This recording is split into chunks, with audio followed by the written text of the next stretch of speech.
Hi friends, మన భారతదేశాన్ని ఎంతో మంది మహనీయులు పాలించారు. మన దేశ చరిత్రలోని వేరే ఏ మహారాజుకి లేనన్ని విగ్రహాలు కేవలం ఈ వీరుడికి మాత్రమే ఉన్నాయి. ఇప్పటికీ ఆయన పేరు మీద రోడ్లు, రైల్వే స్టేషన్లు, విమానాశ్రయాలు నిర్మిస్తున్నారు. వీరిని ఒక రాజుగా మాత్రమే కాదు, ఒక దేవుడిగా ఎంతో మంది ప్రజలు పూజిస్తున్నారు. ఈ మహనీయుడి పేరు వింటేనే ఇప్పటికీ ప్రజల మనసులో ఉత్సాహం ఉరకలై పారుతుంది. ఆయనే మన ఛత్రపతి శివాజీ మహారాజ్. సో ఈ రోజు ఈ వీడియోలో నేను మీకు ఛత్రపతి శివాజీ యొక్క జీవిత చరిత్ర గురించి చెప్పబోతున్నాను. ఇలాంటి మహనీయుల యొక్క జీవిత చరిత్ర చాలా ఇన్ఫర్మేటివ్ గాను, చాలా ఇంట్రెస్టింగ్ గాను ఉంటాయి. సో నాది ఒకటే మనవి, ఈ వీడియోని లాస్ట్ వరకు చూసి మీ అభిప్రాయాన్ని ఖచ్చితంగా కామెంట్ రూపంలో తెలపండి. శివాజీ 1630 ఫిబ్రవరి 19న మహారాష్ట్రలోని పూణే జిల్లాలోని జున్నార్ పట్టణం దగ్గర శివనేరి కోటలో షాహాజీ మరియు జిజియాబాయి దంపతులకు జన్మించాడు. వీరు మహారాష్ట్రలోనే వ్యవసాయం చేసుకునే భోస్లే కులానికి చెందినవారు. శివాజీ తల్లికి మొదటి కొడుకు పుట్టిన తర్వాత మిగతా సంతానమంతా చనిపోవడంతో ఈసారి వారికి ఇష్టమైన పార్వతీదేవి పేరునే శివాజీ పుట్టగానే పెట్టింది. పార్వతీదేవిని శివై అనే పేరుతో వారు పూజిస్తారు. ఈ శివై అనే పేరు కలిసేలా శివాజీ అనే పేరు పెట్టారు. శివాజీ తండ్రి షాహాజీ మరాఠీ సామ్రాజ్యాన్ని స్థాపించిన ఒక గొప్ప మహారాజు. శివాజీ తండ్రి అయిన షాహాజీ నిజాములను ఓడించి తాను గెలుచుకున్న ప్రాంతాల్లో సామ్రాజ్యాన్ని నెలకొల్పడానికి ప్రయత్నిస్తుండగా ఇంతలో మొఘలులు రాజులు వచ్చి వేరే రాజు అయిన ఆదిల్ షాతో చేతులు కలిపి షాహాజీని ఓడించేశారు. దీంతో ఓడిపోయిన షాహాజీకి ఆదిల్ షా రాజు ఒక షరతు పెట్టాడు. ప్రస్తుతం షాహాజీ నివసిస్తున్న పూణే ప్రాంతాన్ని వదిలిపెట్టి బెంగుళూరు ప్రాంతానికి వెళ్లిపోవాలి. ఈ షరతుకి షాహాజీ రాజు తాను సొంత ప్రాంతమైన పూణేని వదిలిపెట్టి వెళ్లిపోతాను గాని తన సొంత ప్రాంతాన్ని వేరొకరి చేతిలో పెట్టనని, తన భార్య తన సొంత ప్రాంతాన్ని సంరక్షిస్తుందని శివాజీ తండ్రి షాహాజీ ఆదిల్ షాతో సంధి కుదుర్చుకొని వెళ్తాడు. షాహాజీ తన సొంత రాజ్యమైనటువంటి పూణేని వదిలి వెళ్లడానికి ముందుగానే శివాజీకి రాజనీతి వ్యవహారాలు నేర్పడానికి కొందరు ముఖ్య అనుచరులతో కలిసి ఒక విభాగాన్ని ఏర్పాటు చేసిన తర్వాతే బెంగుళూరుకి వెళ్లిపోయారు. దీంతో శివాజీ తన తండ్రికి దూరమవుతాడు. శివాజీకి మొదటి గురువు తన తల్లే. ఆమె శివాజీకి తన పుట్టిన భూమిపైన ప్రజలతో ఎలా మెలగాలో నేర్పింది. శివాజీకి ఇతర మహిళల పట్ల ఎలా గౌరవంగా ఉండాలో తెలిపింది. శివాజీ తన తండ్రి పొందిన పరాజయాలన్నిటినీ క్షుణ్ణంగా అధ్యయనం చేసి అతి తక్కువ సమయంలోనే యుద్ధ తంత్రాలన్నిటిలోని నిష్ణాతుడయ్యాడు. తన తండ్రి స్థాపించిన మరాఠా సామ్రాజ్యాన్ని విస్తరింపజేయాలని శివాజీ ఒక లక్ష్యంగా పెట్టుకుని ముందుకు సాగుతాడు. ఇక ఇలా శివాజీ తనకు 17 ఏళ్ల వయసున్నప్పుడే తన మొట్టమొదటి యుద్ధాన్ని బీజాపూర్ సామ్రాజ్యంపై ప్రకటించి వాళ్ల కోటల్ని తన స్వాధీనం చేసుకున్నాడు. ఇక తర్వాత 3 సంవత్సరాల్లో కూడా కొండన, రాజ్గఢ్ ప్రాంతాలపైన తన యుద్ధం చేసి వాళ్ల కోటలను కూడా స్వాధీనం చేసుకున్నాడు. తన యుద్ధాలు ప్రారంభించిన కేవలం 3 సంవత్సరాల వ్యవధిలోనే మొత్తం పూణే ప్రాంతాన్నే తన స్వాధీనం చేసుకున్నాడు. ఒకప్పుడు శివాజీ తండ్రి షాహాజీని ఓడించి బెంగుళూరుకి పంపించిన ఆదిల్ షా శివాజీ ఎదుగుదలను చూసి తట్టుకోలేకపోయాడు. ఈసారి శివాజీ ఏకంగా ఆదిల్ షా కోటలపై యుద్ధం ప్రకటించి వాటిని గెలిచి తన సొంతం చేసుకున్నాడు. ఈ ఓటమిని అంగీకరించని ఆదిల్ షా శివాజీని ఎలా అయినా దెబ్బతీయాలని బెంగుళూరులో ఉంటున్న శివాజీ తండ్రి షాహాజీని బంధించాడు. ఇక ఆ తర్వాత శివాజీ అన్నయ్య అయినటువంటి శంభాజీ కూడా బెంగుళూరులో ఉండటం వల్ల తనని పట్టుకోవడానికి ఒక సైన్యాన్ని, ఇక అలాగే శివాజీని పట్టుకోవడానికి ఇంకో సైన్యాన్ని కూడా ఆదిల్ షా ఏర్పాటు చేశాడు. అన్నదమ్ములిద్దరూ కలిసి ఆ 2 సైన్యాల్ని ఓడించారు. దాంతో శివాజీ తన తండ్రిని బంధ విముక్తుని చేసుకుంటాడు. ఇలా మరోసారి ఓటమిని భరించలేని ఆదిల్ షా ఈసారి ఎలా అయినా శివాజీని ఓడించాలని యుద్ధ భయంకరుడుగా పేరుగాంచిన అఫ్జల్ ఖాన్ ను శివాజీ పైకి యుద్ధానికి పంపుతాడు. శివాజీ మెరుపు దాడులను, గొరిల్లా యుద్ధ పద్ధతులను తెలుసుకున్న అఫ్జల్ ఖాన్ శివాజీని కోటలో ఓడించడం కష్టమని, యుద్ధ భూమి పైన మాత్రమే ఏకైక మార్గం అని తలచి శివాజీని ఎలా అయినా రెచ్చగొట్టాలని తనకి ఎంతో ఇష్టమైన భవానీదేవి ఆలయాలన్నింటినీ కూల్చడం మొదలుపెట్టాడు. శత్రువు పన్నాగాల్ని ముందుగానే గ్రహించిన శివాజీ తాను యుద్ధానికి సిద్ధంగా లేనని, కేవలం చర్చలకు మాత్రమే సిద్ధంగా ఉన్నానని తెలిపాడు. అఫ్జల్ ఖాన్ పన్నాగాలను ముందుగానే గ్రహించిన శివాజీ తన దుస్తుల్లో ముందుగానే ఉక్కు కవచాన్ని ధరించి ఒక పిడిబోకుని అంటే పులిగోరుని ముందుగానే దుస్తుల్లో దాచుకొని సమావేశానికి వెళ్తాడు. ఇక ఇద్దరూ కలుసుకొని తమ అంగరక్షకులతో గుడారాల్లోకి వెళ్లి చర్చలు జరుపుతుండగా అఫ్జల్ ఖాన్ రాజు దాచుకున్న కత్తితో శివాజీ పైన దాడి చేశాడు. కానీ శివాజీ ఉక్కు కవచం ధరించడం వల్ల ఆ కత్తి పోటు నుంచి తప్పించుకున్నాడు. ఇక వెంటనే శివాజీ తన దగ్గర ఉన్న పిడి పులిగోర్లతో అఫ్జల్ ఖాన్ పొట్టను ఉగ్ర నరసింహ వలె చీల్చి చెండాడు. వెంటాడుతాడు. అఫ్జల్ ఖాన్ తప్పించుకుని గుడారం నుంచి బయటికి వెళ్లిపోతుండగా ఒక్క వేటికే శివాజీ అతని తల తెగి పడేలా నరికేశాడు.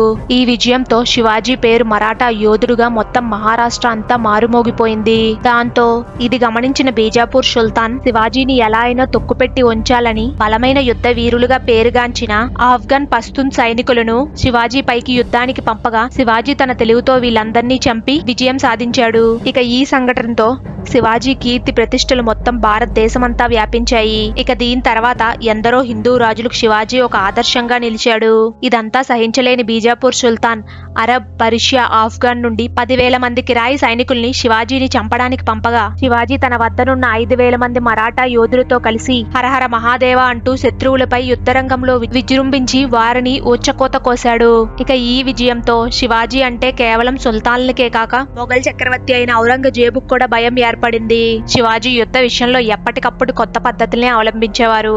ఓటమి తప్పదు అని అనిపిస్తే యుద్ధం నుంచి ఖచ్చితంగా పక్కకు తప్పుకోవాలి, అనుకూల సమయాన్ని చూసుకొని దాడి చేసి గెలవాలి. ఈ సూత్రాన్ని శివాజీ ఎక్కువగా నమ్మేవారు. దీన్నే గెరిల్లా యుద్ధ పద్ధతిగా పిలిచేవారు. శత్రువుల్ని జయించడంలో ఎంతో నేర్పరితరంగా ప్రవర్తించేవారు. తన తండ్రి పరిపాలనలో కేవలం 2,000 మంది సైన్యమే ఉండగా దానిని 1,00,000 మందికి పైగానే శివాజీ పెంచాడు. శివాజీ తన సైన్యం పట్ల అత్యంత శ్రద్ధ తీసుకునేవారు. దీని కారణంగానే వాళ్ళందరూ వాళ్ళ ప్రాణాలను సైతం పణంగా పెట్టి యుద్ధం చేసేవారు. అయితే సైనికులకు ప్రమాదం ఏర్పడుతుంది అన్న సమయంలో ఆయన వాళ్ళని అనూహ్యంగా అక్కడి నుంచి తప్పించేవారు. ఇక 1660లో ఔరంగజేబ్ తన మేనమావ అయిన షాయిస్తా ఖాన్కు 1,00,000కు పైగా సైన్యాన్ని, ఆయుధాల్ని ఇచ్చి శివాజీని ఎలా అయినా ఓడించి ఆ ప్రాంతాన్ని చేజెక్కించుకొని రమ్మని పంపుతాడు. బలమైన షాయిస్తా ఖాన్ సైన్యం ముందు శివాజీ సైన్యం తలవంచక తెప్పలేదు. శివాజీ ఓటమిని అంగీకరించి పూణేని వదిలి వెళ్లాల్సి వచ్చింది. ఎప్పటికైనా శివాజీ మెరుపుదాడితో వస్తాడని ఊహించిన షాయిస్తా ఖాన్ పూణే నగరం అంతా చాలా కట్టుదిట్టమైన భద్రతను ఏర్పాటు చేసుకున్నాడు. ఇక ఈ సంఘటన జరిగిన 3 సంవత్సరాల తర్వాత అంటే 1663లో ఏప్రిల్లో పూణే నగరంలో ఒక పెళ్లి ఊరేగింపు జరుగుతుండగా శివాజీ మారు వేషంలో వచ్చి తన సైన్యంతో పెళ్లి కూతురు తరపున బంధువుల్లో కలిసిపోతారు. ఇక అక్కడి నుంచి శివాజీ తన కోటలోనికి ప్రవేశిస్తాడు. షాయిస్తాన్ గదిలోకి చేరుకున్న శివాజీ తన కత్తితో దాడి చేయగా షాయిస్తా ఖాన్ చేతి 3 వేళ్లు తెగి కింద పడతాయి. ఇక పక్కనే ఉన్న కిటికీలోంచి దూకి షాయిస్తా ఖాన్ తన ప్రాణాలను రక్షించుకుంటాడు. ఇలా చివరికి శివాజీ తన కోల్పోయిన సామ్రాజ్యాన్ని కూడా మరలా రక్షించుకున్నాడు. ఇక తర్వాత సంవత్సరం అంటే 1664లో సూరత్ ప్రధాన వ్యాపార కేంద్రంగా ఉండేది. ఇక శివాజీ సూరత్ పైన దాడి చేసి మొఘలుల అపారమైన ధనాన్ని, ఆయుధాల్ని దోచుకుంటాడు. ఇక ఆ సంపదతో కొన్ని వేల మంది సైన్యాన్ని కొని తన సైన్యంలో చేర్చుతాడు. కొద్ది రోజుల్లోనే మొఘలులు బీజాపూర్ సుల్తాన్ల యొక్క కోటలను ఒక్కొక్కటిగా తన సొంతం చేసుకుంటాడు. ఇంకా ఇది చూసిన ఔరంగజేబు ఎంతో ఆగ్రహానికి గురై తన దగ్గర పనిచేస్తున్న రాజపుత్రుడైన రాజా జైసింగ్ ను శివాజీ పైకి యుద్ధానికి పంపుతాడు. రాజా జైసింగ్ తో యుద్ధంలో ఓటమిని గ్రహించిన శివాజీ అతనితో సంధికి అంగీకరిస్తాడు. ఇక దీంతో 1665 నుంచి ఔరంగజేబ్ ఆధ్వర్యంలో మొఘలుల తరపున సర్దార్ గా ఉండటానికి ఒప్పుకుంటాడు. ఇలా శివాజీ చేయడానికి గల కారణం తన మరొక శత్రువైన బీజాపూర్ మరియు గోల్కొండ సుల్తాన్లు ఓడించేందుకు. ఈ ఔరంగజేబ్ సైన్యాన్ని కూడా వాడుకోవాలి అని ఊహించి ఈ మొఘలుల తరపున పనిచేయడానికి ఒప్పుకుంటాడు. ఇక 1666లో ఔరంగజేబ్ తన 50వ పుట్టినరోజు సందర్భంగా శివాజీ మరియు అతని కొడుకు సంభాజీని ఆహ్వానించాడు. ఔరంగజేబ్ సభలో శివాజీని సైనికాధికారుల వెనక నిలబెట్టి అవమానపడేలా చేశాడు. ఇక ఇది తట్టుకోలేక బయటకు వెళ్లిపోతున్న శివాజీ మరియు అతని కొడుకు సంభాజీని భటులు చుట్టుముట్టి ఒక గృహములో బంధించారు. అయితే ఔరంగజేబ్ ముందుగా శివాజీని చంపాలనే అనుకుంటాడు. కానీ శివాజీని చంపితే మరాఠాలందరూ ఒక్కసారిగా చెలరేగుతారని తెలుసుకుని శివాజీని బందీగా ఉంచాడు. ఇక ఎట్టకేలకు ఒక రోజు శివాజీ పనివాడు వేషంలో తన రూపాన్ని మార్చుకొని తన కొడుకుని పల్లబుట్టలో పెట్టుకొని తప్పించుకుంటాడు.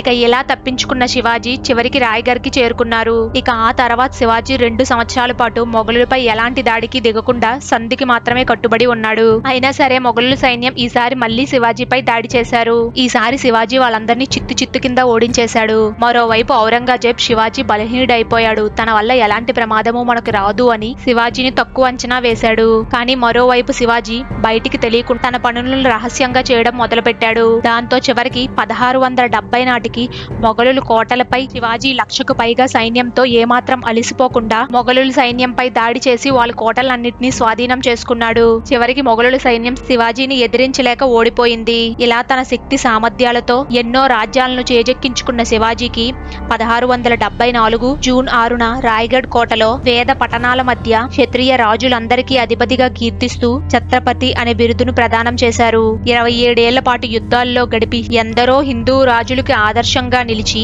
విశాల మరాఠా సామ్రాజ్యాన్ని నెలకొల్పిన ఛత్రపతి శివాజీ 3 వారాలు తీవ్ర జ్వరంతో బాధపడి ఏప్రిల్ 3, 1680న మధ్యాహ్నం 12 గంటల సమయంలో రాయ్గఢ్ కోటలో మరణించారు. ఛత్రపతి శివాజీ పట్టాభిషేకం జరిగిన రోజున అంటే 1674 జూన్ 6వ తారీఖున ప్రతి సంవత్సరం జ్యేష్ఠ శుద్ధ త్రయోదశి నాడు హిందువులందరూ హిందూ సామ్రాజ్య దివాస్ గా జరుపుకుంటారు.